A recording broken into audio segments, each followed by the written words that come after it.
Alright, hi guys, my name is Alexis and I am almost a fourth year PhD student at the University of Hawaii at Manoa studying Biological Oceanography, and today I wanted to go over how to write a strong CV specifically for undergrads or recent grads that are applying to graduate school. So what exactly is a CV? A CV stands for Curriculum Vitae or Curriculum Vitae. There's different ways of pronouncing it, and it is Latin for the course of one's life. So a CV is basically a compiled document that can be many pages, and it is a summary of all of your academic accomplishments, research experience, awards, grants, scholarships, research and leadership opportunities that you've been involved in, your publications, presentations, so anything that is relevant to what you've done in academia, research, and even teaching is often listed on a CV. And you can think of it as an academic or research related resume, except that a resume is typically 1 to 2 pages that you use for when you're applying to a job, and a CV can be many pages. There's usually no page limitation, so professors will oftentimes have huge resumes with all of the grants and the awards that they've received, as well as all of their presentations, every talk they've given. So it can just be pages and pages. But in academia, we use this to look at your academic history, publication and research history, your research interest. And yeah, you'll need this for applying to graduate school. So what exactly goes into a CV? What are the contents of a CV? So I wanted to quickly note that your CV as an undergrad is going to look very different from a graduate student's CVs, just as different graduate students, like a first year compared to a fourth or fifth year's CVs are going to look very different. Graduate student CVs will look way different than professors, and that's just because, time and experience in the field. So don't feel bad if as an undergrad you don't have much to add for some of these sections. That is completely okay. Just add as much as you have. Think of everything that you've done that may be relevant to the position that you're applying to, and yeah, go from there. Don't compare your CV to mine or anyone else's, because everyone's experience is very different. Getting into the content of your CV. At the very top, you'll want to have your name. So this is your personal info, your name followed by your email, maybe your phone number, as well as your social media. I know it's common to have a science Twitter account or something, or maybe even your website if you have a personal website. Then below that, you'll have the first section, which is pretty standard to have, and that's education. So you'll have the university that you went to with your program. So this would be a bachelor's of science in molecular and cellular biology or something like that. That'll be your program name. Then below that, you'll want to put your overall GPA. This is kind of optional, but you can also put your overall GPA or your major GPA, kind of whichever one's higher, you'll want to highlight there. And then to the right of that, you'll have the dates that you attended that university. And you'll want to order everything in your CV in reverse chronological order, with the most recent being at the top and the oldest at the bottom. So you'll want to put the dates that you got your bachelor's degree, when it started to present, or when it started to your expected end date. So as you can see here in my CV, I have my current program as well as my undergrad, and I've listed both of my majors and my minor. So if you have multiple majors or minors, you'll want to do the same. Okay, so the next section that's common to have in your CV is something about your research interest. So for mine, I have marine ecology and marine conservation, and this is actually a section that I've added recently, so I haven't expanded on this, but you'll want to add a short description of the topic that you're interested in. And you can tailor these to the position or the lab that you're applying to. So if you're applying to a fish lab, you'll want to put deep sea fishes. If you're applying to a coral thing, you'll want to mention corals in there. You know, that section can change. You'll just want to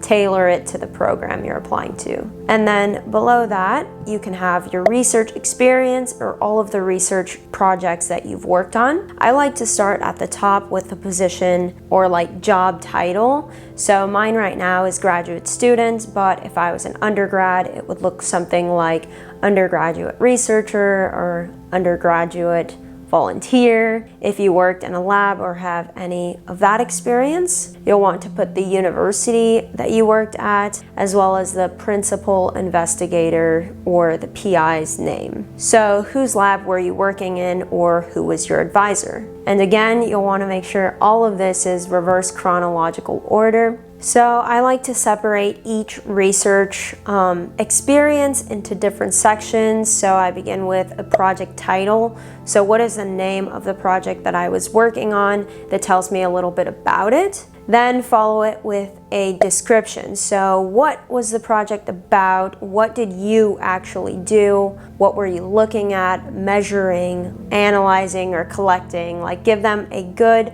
short description. Sentences are okay here, but you want to keep it short. And then I'll follow it with some relevant skills that I learned and applied throughout this experience. So if you're doing some lab work, maybe you have lab techniques that you learned, like gel electrophoresis, PCR, DNA extractions.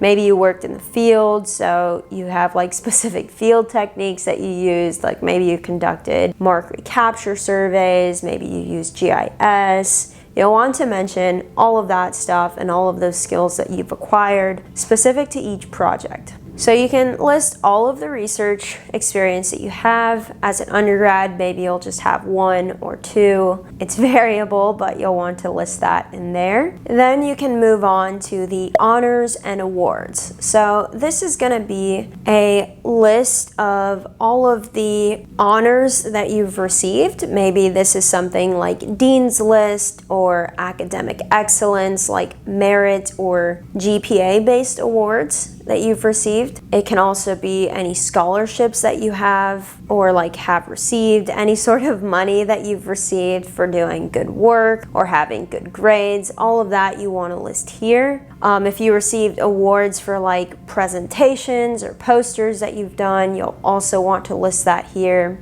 If it was a scholarship or money award, you'll want to list the dollar amount that you received. So I'll show you an example of mine, but I have all of the awards that I've received, also reverse chronological order. I have the title of the award, the university or place that I was given it at, as well as a short description of what the award was and why I received it, like if it was for my GPA or if it was for a good presentation that I gave. So you can list any and all sorts of awards, honors, scholarships in this section. The next section I have on my own personal CV are publications. So this can be any sort of papers that you've published or maybe even notes. So any publications you'll want to list here. And it's really important to note that as an undergrad, you might not have any publications, and that's totally okay.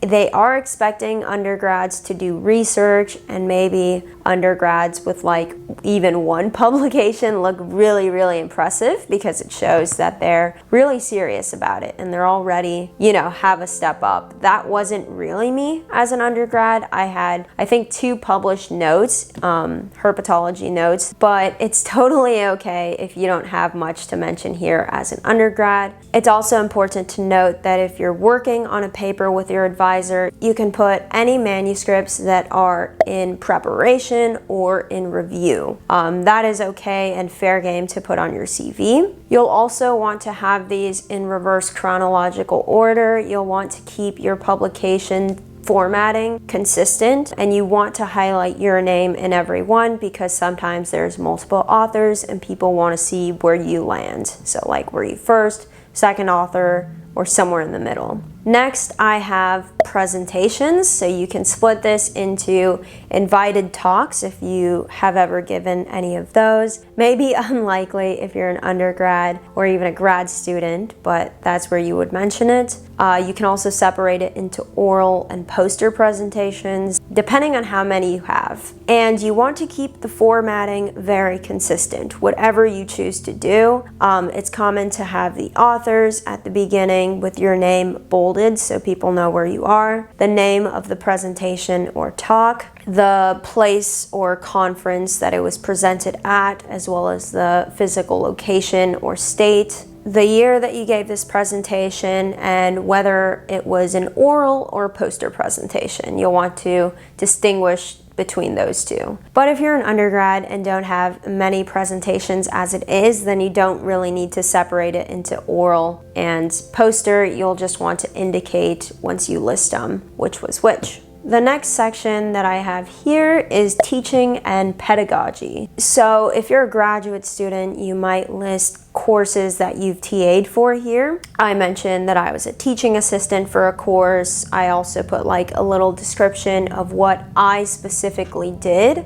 or learned during that teaching experience. But for an undergrad, you might have something like tutoring for a course or different courses, and you'll want to mention that here. So keep the formatting consistent throughout all of these. List the title or position, so were you a tutor or a peer mentor? What university was it at? And a short description specifically of what you did. So you'll want to make it as specific as possible. You'll want to use like strong verbs here. You don't want to be like very passive or humble about it. You want to like really try to stand out and make this experience seem way, way more important than maybe it even was. You want to like showcase what you did. So you can even like experiment with things like ChatGPT and AI to like help rephrase things you did or certain tasks of this positions that you did. Put it into ChatGPT and have it spit out something that makes you sound like you're really important, you know? You don't want to be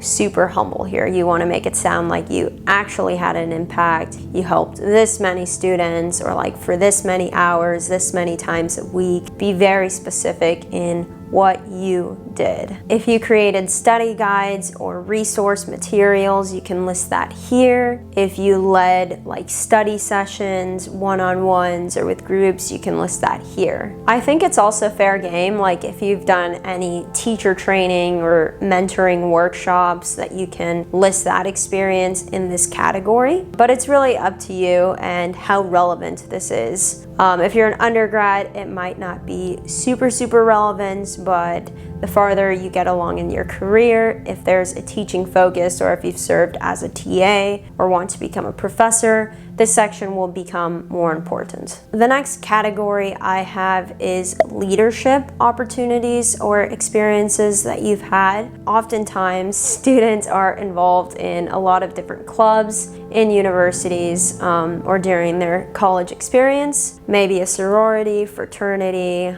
or other club. But you can list any of that leadership stuff, or let's say you were a president, vice president, secretary, any like officer position can be mentioned here. And it's really important that you are specific about how you contributed to this organization. Again, you want to be as specific as possible, quantify the things that you've done and the impact that you've had. So again, I have the name of the organization. You also want to put like your officer position, so maybe president of this or officer of this university, and a few bullet points.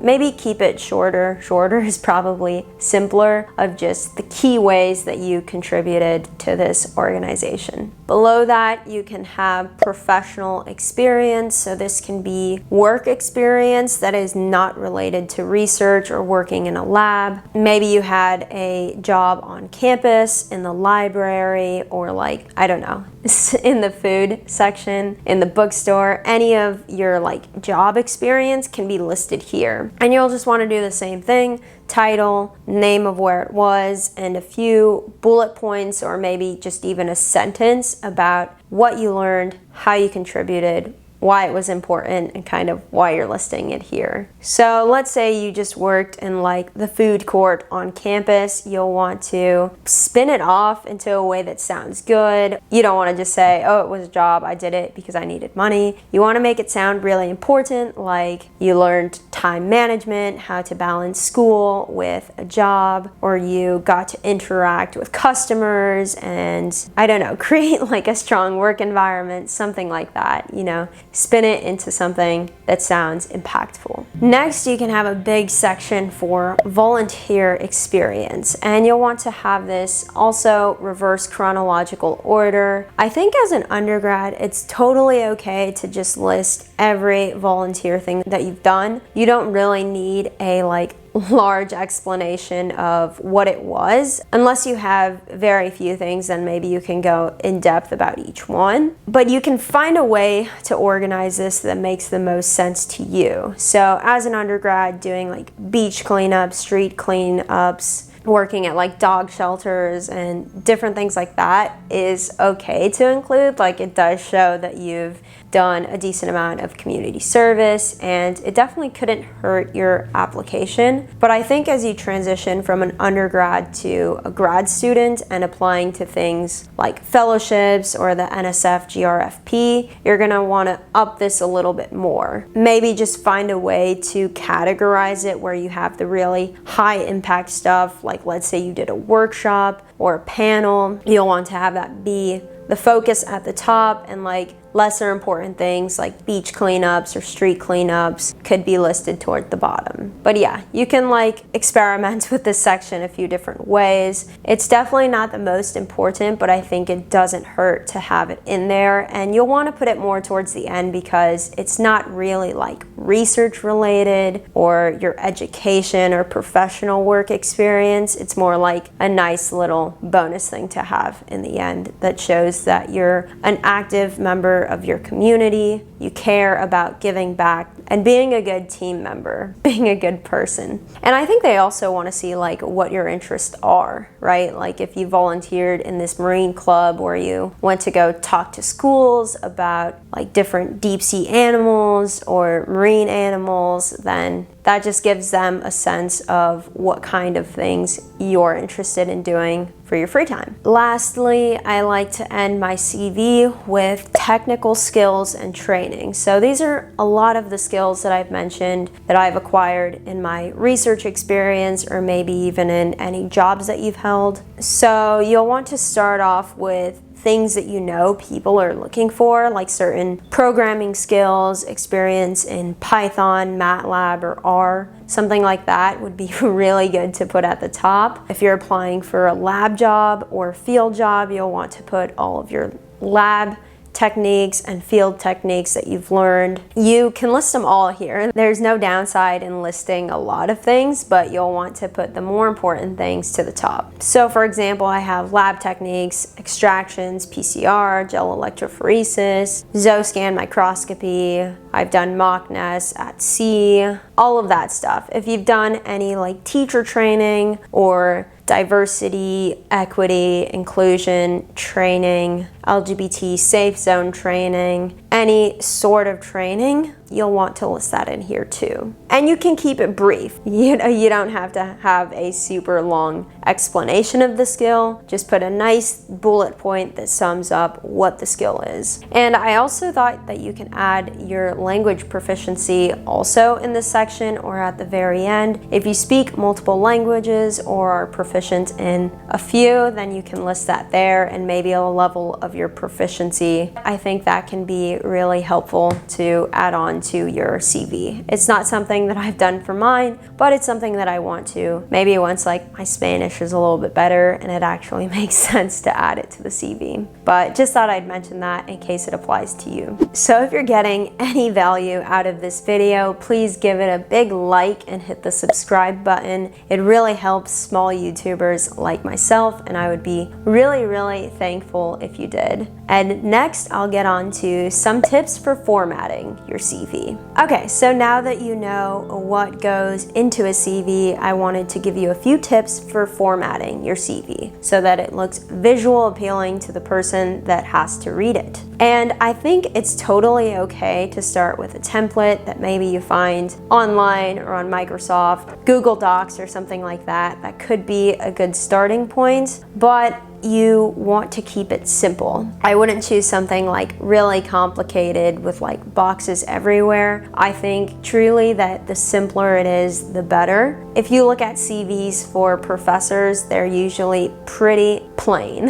This is not necessarily boring, like you can still make use of lines and stuff to separate different sections. You can make certain fonts bigger than others if they're like headers for the different sections. You can make use of bold and italics for things that you want to stand out. So like your name in the list of publications. This is a professional document, so you'll only want to be using a white background with black font, black and white only.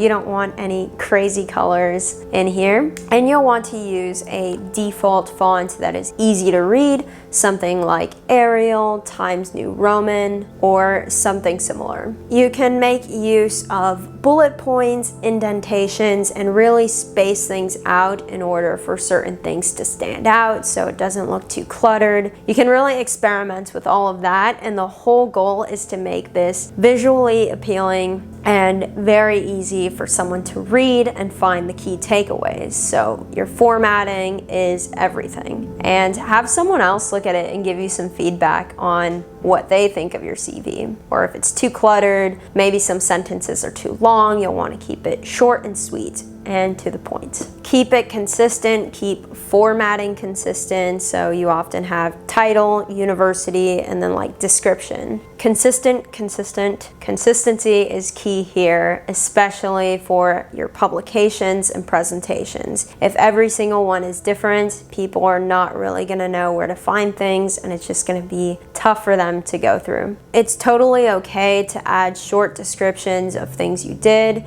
You just want to keep it not too general, be specific, to the point, and what people are going to actually care about. So what was your impact and how would you quantify it? Always list everything in reverse chronological order because people want to see your most recent stuff first, and the older stuff, like maybe stuff you did in middle school and high school, that's way less relevant as what you've been doing the past 4 years. And you'll want to use past tense for everything unless you are currently doing it. It's also a good idea to add page numbers to the bottom right of it with your last name and the page number. This is not something I had in my CV, but I will be adding to make it easier for people. And if you're using any sorts of acronyms for like the name of your university, like UCLA or something, you'll want to first mention University of California of Los Angeles, parentheses, UCLA, before you use the acronym. That's just a very basic tip of how to use acronyms. It is very important that you tailor your CV to the position or lab that you're applying to. You'll want to think about this a little bit. Like if you're applying for a graduate research position, you're gonna want your CV to focus most on research that you did. So other like jobs that you had that are maybe less relevant can go to the back. Maybe even teaching, if it's not a teaching position, that can also go to the back. But if you're applying for a teaching position, you're gonna want that to go farther to the front, right? You just need to make sure that they're saying all of the things that are most important to them first. And this also goes back to like your research interests that you state. You want to make sure that the skills and stuff that you're highlighting are tailored to the program that you're applying to. For example, I knew that I was applying to do like molecular marine work. So I said that my interests were in marine ecology, and I mentioned all of the previous molecular work that I did. You know, you just want to make yourself sound like a really, really good candidate for the position that you're applying for, and tailoring your CV could really help. So after you have like a nice draft of your CV that you can send to professors and submit with your applications, once that's like initially done, you'll want to update your CV like right after something happens. So for example, I did a deep sea teacher workshop a few weekends ago, and right after I did it, or even I think when I knew I was going to be doing it, I already added it to my CV, maybe in like red or something, where, you know, it doesn't have to be fully fleshed out, but just so that you don't forget what you did. So if you did a cool workshop or a cool volunteering thing, you'll want to add it or write it down somewhere where you know it needs to be added to your CV. It's way easier to do it like that rather than like, okay, I'm gonna update my CV. What have I done for the past like year or 6 months? It's really hard to remember then. So write it down as it happens. It'll make your life so much easier. And if you're going into academia, unfortunately, your CV is gonna be something that you're like always gonna be using, adapting. It's going to be evolving as you get further along in your career. So it's not like a one and done type of thing. It's constantly going to be changing and